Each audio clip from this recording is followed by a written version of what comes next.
তোমাৰ শিলাময় হৃদয়ৰ পাৰত ৰৈ কবি প্ৰণৱ কুমাৰ বৰ্মন। তুমি শিলৰ মাজত আছা, পালন কৰিছা শিলৰ ৰূপালী জয়ন্তী বৰ্ষ। কাৰণ শিল তোমাৰ বুকুৰ মাজত বাস কৰে। তুমি পানীৰ মাজত আছা, পালন কৰিছা পানীৰ সতে ৰূপালী জয়ন্তী বৰ্ষ। তুমি পানীৰ দৰে বুৱতী ক'তো নাথাকালৈ। তুমি পাহাৰৰ নামনিত আছা, পাহাৰৰ ছায়াত পালন কৰিছা শোকৰ ছায়াৰ ৰূপালী জয়ন্তী বৰ্ষ।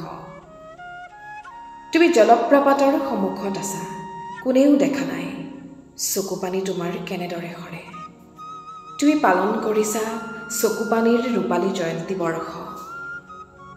তোমাক যে মই ভাল পালোঁ, সেই ভালপোৱাৰ ৰূপালী জয়ন্তী বৰ্ষত আমাৰ সমাধিত কোনো নাথাকিব, তুমিও ময়ো।